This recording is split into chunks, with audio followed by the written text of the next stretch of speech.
Voici les bénéfices incomparables de l'apprentissage du Coran. 1. Avant tout, il faut savoir que les gens du Coran sont les plus proches et privilégiés d'Allah. Savez-vous qui sont les gens du Coran? Ce sont les gens qui lisent le Coran, l'apprennent, le comprennent et surtout qui le mettent en pratique. 2. Avec le Coran tu obtiens l'amour d'Allah le Très-Haut. Quand il t'aime, Allah devient ton oui par laquelle tu entends, et ta vue par laquelle tu vois, et ta main par laquelle tu frappes, et ton pied par lequel tu marches. Cela veut dire que lorsque tu écoutes, tu entends juste, parce que ton oui est guidé par Allah. C'est pourquoi tu n'écoutes que le bien, et n'acceptes que la vérité. Le faux est écarté grâce à l'aide d'Allah et son assistance. Dès lors, tu vois vérité vraie et le faux faux. Si tu frappes quelque chose, tu le fais avec une force qui te vient d'Allah. Ta frappe est doublée, et elle vise à faire triompher la vérité.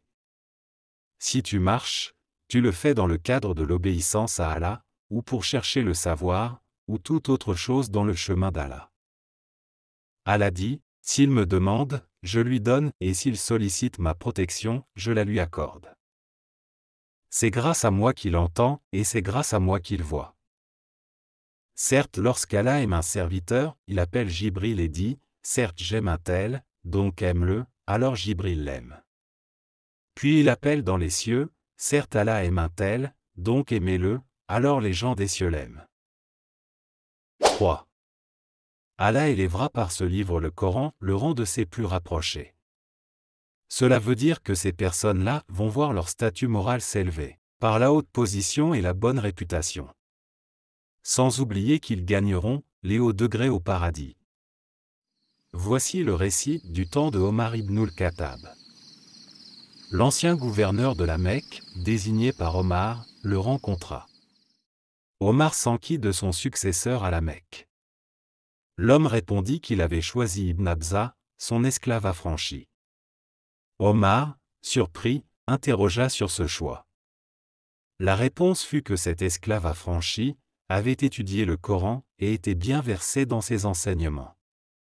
Omar se rappela alors des paroles du prophète paix et salut soit sur lui, certes, Allah élèvera par ce livre, le Coran, certaines personnes et en rabaissera d'autres. 4.